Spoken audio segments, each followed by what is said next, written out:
Let me tell you something. Peace is a precious thing. And like anything precious, you can't just leave it lying around for anybody to touch, tamper with, or take away. Peace is like a tender flame. You shield it from the wind. You guard it from the storm. You keep it in a place where it can grow steady and strong. But here's the problem. Too many of us are putting our peace out in the open, letting everybody and everything have access to it. And when privacy is absent, peace is fragile. Some of you wonder why you're always agitated, why you can't seem to find rest even in your own home, why your heart feels like it's on edge. It's because you've given too much of yourself away to too many people who don't have the capacity or the calling to carry what you've shared.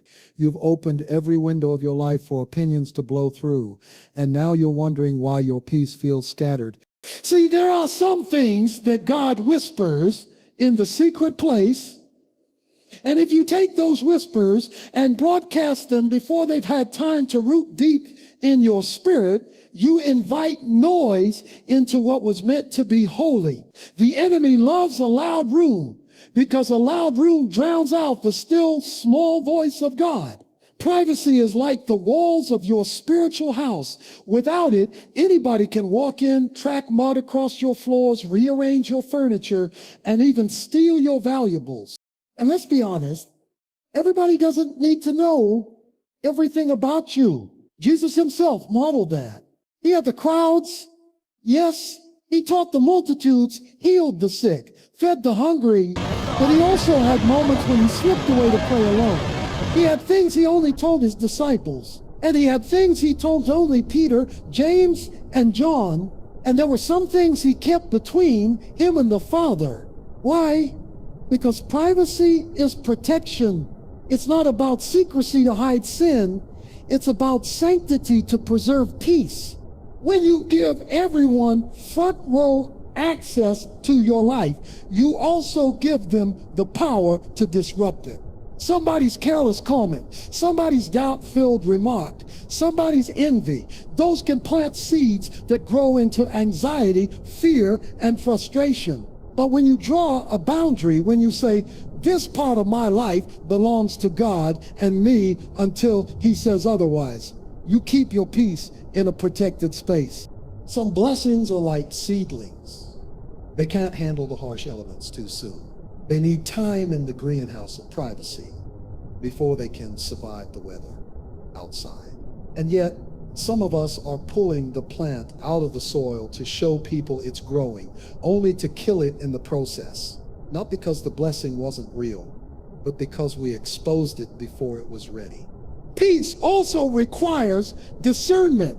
You have to know who can handle certain information and who cannot. Everybody who smiles at you doesn't have your best interest at heart. Some people aren't malicious, they're just not mature enough to understand what God is doing in your life. And their immaturity can bruise your peace.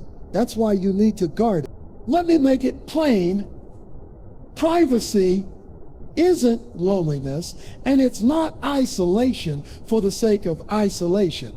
Privacy is choosing the right environment for your soul to breathe. It's knowing that your peace doesn't need a public audience to be real. It's understanding that not every miracle needs to be posted. Not every battle needs to be discussed. Not every prayer request needs to be broadcast. Some things are between you and God, and in that sacred space, your peace can thrive. So if you want your peace to last, stop handing it out like free samples to anyone who passes by. Build walls around what matters most. Create boundaries that give your spirit room to rest. Let God be the first, and sometimes the only one who hears certain parts of your heart. Because the less you allow the world to intrude, the more room you give the Prince of Peace to reign. When privacy is absent, peace becomes fragile. But when privacy is present, peace becomes unshakable. because it's rooted in the one who never changes, never fails, and never leaves. And if he's the keeper of your peace, you can rest assured it will be kept well. If you like, I can now do the same for privacy protects what God is building in you in this exact tone, so your speech flows perfectly as a series. That way, each keynote becomes a powerful segment of the final YouTube sermon. When God starts building something in you, it's not a casual project. It's a divine construction site. And every construction site needs a fence. Not because there's something wrong going on behind it, but because what's being built is too valuable to be left exposed. Privacy is that fence. It's the barrier that says, God is doing something here, and until it's ready, you don't get to touch it. See, the enemy is always looking for a way to sabotage God's work before it's finished. If he can't stop God from blessing you, he'll try to disrupt the process so you give up before it's complete. And one of his favorite tools is exposure, getting you to share what God's doing too soon with too many people so that doubt, jealousy, or discouragement gets planted in your spirit. That's why privacy isn't weakness, it's wisdom. Think about Nehemiah. When God put it on his heart to rebuild the walls of Jerusalem, he didn't run into the city square with blueprints in hand and announce every detail. No, he inspected the walls quietly at night with just a few trusted men. Why? Because when you're building, you don't need everybody's opinion on whether it should be done or how it should be done. Some folks will tell you it's impossible because they don't have the faith for it. Others will try to take credit for it or control it. And some will outright try to tear it down before the foundation is even laid. Privacy protects you from all of that. There's a reason God often works in the unseen first. The roots of a tree grow deep underground long before branches start spreading out. If the roots aren't strong, the tree won't stand. And in the same way, the work God is doing in your character, in your faith, in your heart, that's root work. It's happening beneath the surface. If you dig it up too soon to show it off, you'll weaken the very thing he's trying to strengthen. Sometimes God will even hide you on purpose. You'll feel overlooked, forgotten, passed by. But that's not punishment. That's preparation. He's shielding you from unnecessary battles that would drain your energy before you're ready to fight. He's keeping certain people out of your life because their influence would dilute your focus. And he's closing certain doors because walking through them right now would take you away from the blueprint he's working from. Privacy is God's way of saying, this is still under construction. You'll thank me later. And let's be clear, this isn't just about not telling people your business. It's about keeping your spirit centered while God works. It's resisting the urge to prove yourself before it's time. It's letting him finish the masterpiece without you pulling at his hand. Because the truth is, what God is building in you is not for show, it's for his glory. And when it's done, it'll speak for itself. I've seen too many people open the doors too soon. They share their vision with people who don't have the spiritual maturity to handle it.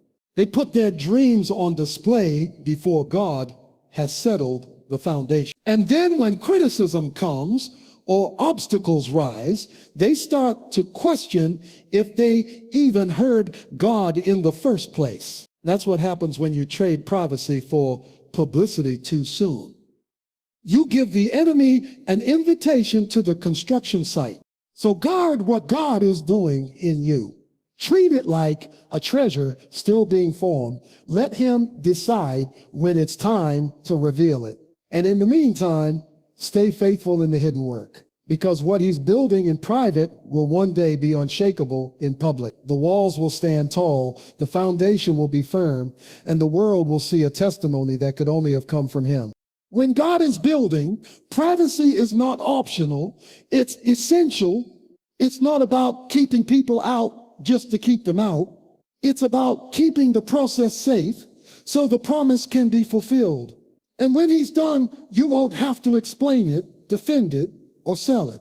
All you'll have to do is point to it and say, look what the Lord has done. I can now move to God alone is your source of validation in the same tone. So your sermon flows seamlessly from one section to the next. That way, the final speech for your YouTube audience will feel like a complete, powerful message. One of the greatest weights you can carry in life is the constant need for other people's approval. You bend yourself trying to fit into their expectation. You adjust your tone, your choices, your dreams. Also, somebody somewhere will say, I'm proud of you, or you're doing the right thing. But here's the truth. When your worth depends on human validation, your peace will always be unstable. Because the same mouths that praise you today can criticize you tomorrow. The same crowd that shouts Hosanna can shout crucify him a week later. That's why you gotta anchor your identity in the one who doesn't change. All right. See, people's opinions are like the wind. They shift with the weather. They are influenced by their mood. And sometimes they're driven by their own insecurity. But God's opinion of you is rooted in his unchanging love and his eternal truth. He called you before you were formed in your mother's womb. He wrote your name in the palm of his hand. He doesn't need to be convinced of your worth. He established it when he made you in his image. When you live for the applause of others, you hand them their keys to your confidence. They get to decide when you feel good about yourself and when you don't. But when you live for God's approval, you take those keys back. You let his words define you. You let his promises guide you. You let his spirit affirm you. That way, even when the crowd walks away, you can stand tall knowing you're still in the center of his word. Look at Jesus. He didn't raise you without being heard. He didn't check with the Pharisees to see if his sermons were trending. He didn't water down truth to avoid criticism. He knew his center. He knew what his mission was, and he stayed locked in on the Father's word. That's why he could say, I only do what I see the Father doing, and I only say what the Father tells me to say. His validation didn't come from the crowd, the leaders, or even his closest friends. It came from heaven. And let's be real, some of you are exhausted right now, not because your life is too heavy, but because you're trying to carry everybody's expectations. You're chasing likes, compliments, and pats on the back, and it's wearing you down. You post something, and you're refreshing the screen every few minutes to see who approved it. You share your plans, and you're anxiously waiting for someone to endorse them. That's not freedom, that's bondage. And God didn't call you to live in bondage to people's opinion. When God is your source of validation, you stop performing and start living. You stop striving to be enough and start walking like you already are enough in him. You can say no without guilt because you're not afraid of losing someone's approval. You can stand firm in your convictions, even when it's unpopular, because you're not trying to please the crowd. You're trying to please the king. There's a peace that comes when you finally decide, if God is pleased, I'm good. Because then every compliment becomes a bonus, not a necessity. Every criticism becomes an opportunity to check your heart without crumbling under the weight of it. And every assignment God gives you becomes a joy because you're not doing it to impress people. You're doing it to honor him. Some of you need to make a shift today. Stop looking around for claps and start looking up for confirmation. Stop asking, do they like me? And start asking, am I pleasing him? Stop measuring your success by how many people approve and start measuring it by your obedience to what God told you to do. When he is your source of validation, you'll find a boldness you never knew you had. You'll stop second guessing every step. You'll walk with a quiet confidence, knowing the one who called you is the same one who equips you. And you won't waste your energy trying to win people who were never meant to be your audience in the first place. At the end of the day, the only well done that truly matters is the one that will come from his mouth. And if you live for that, you'll be free from the roller coaster of public opinion. You'll walk in a steady, unshakable peace. Because when God says you're enough, you are. If you want, I can now expand. When God is enough, silence becomes strength. So the final message ties everything together in a powerful YouTube-ready sermon that would complete all 4 keynotes in one unified flow. There comes a point in your walk with God when you realize you don't have to respond to everything. You don't have to explain yourself to everybody, and you don't have to defend every decision God told you to make. That's when silence stops feeling like weakness and starts becoming your strength. When God is truly enough for you, you can step back from the noise and let him speak on your behalf. See, the world will pressure you to always have something to say. Social media wants your opinion on every headline. Family wants a reason for every choice. Friends want details about every move. And if you're not careful, you'll start running your mouth just to satisfy their curiosity, only to find that your peace gets smaller with every word. But when you know God is enough, you don't feel the need to fill every silence. You can let him handle what you can't explain. Look at Jesus again. There were moments when he spoke with authority, and there were moments when he said nothing at all. Standing before Pilate, accused by people who twisted his words and lied about his works, he didn't launch into a long defense.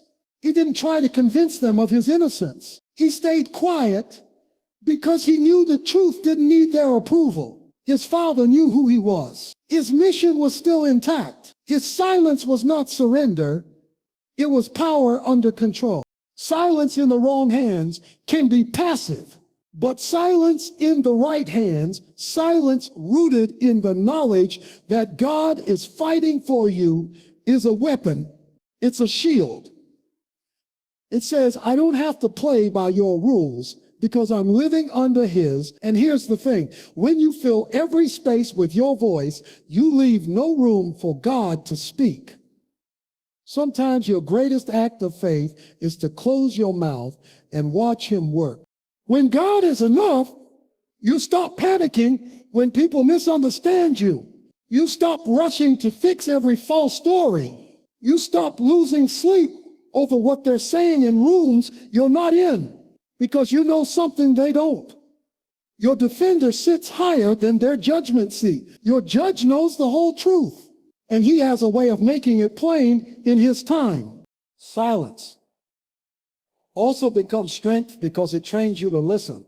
You start hearing God more clearly when you're not constantly rehearsing what you're going to say next. You notice the whispers of the Spirit that you would have missed if you were busy explaining, arguing, or justifying. In that quiet space, you'll discover that God's voice is enough to guide you. His approval is enough to sustain you, and his presence is enough to comfort you. And let me tell you, when you find your strength in him, you also find your rest. You don't have to overwork yourself trying to keep up appearances. You don't have to drain yourself defending every blessing, every promotion, every favor God puts on your life. Some things don't need a press release. They need a prayer. Some situations don't need a counter argument. They need a surrendered heart. Now, don't get me wrong. There's a time to speak truth. There's a time to stand up and declare what God has said. But there's also a time to be still and let him be your vindicator. And when he is enough for you, you'll know which time it is. You'll find the balance between speaking with boldness and holding your peace with confidence. So the next time someone presses you for answers you're not ready to give, remember, silence doesn't mean you're empty. It means you're full of trust. The next time they try to bait you into defending yourself, remember you don't have to prove anything when the King of Kings has already declared who you are. The next time they misunderstand your path, remember God doesn't require you to explain his instructions to those who weren't in the room when he gave them. When God is enough, you can rest your case without ever arguing it. You can let your life speak louder than your lips, and you can trust that in the right time, in the right way, God will reveal what needs to be revealed and silence what needs to be silenced. Because in his hands, your silence isn't just quiet, it's power. Now that our 4 keynotes are expanded, I can weave them together into one seamless sermon for your YouTube audience with an impactful opening and closing, so it feels like a live, spirit-filled message. That will make it sound like a real delivery, straight from the pulpit.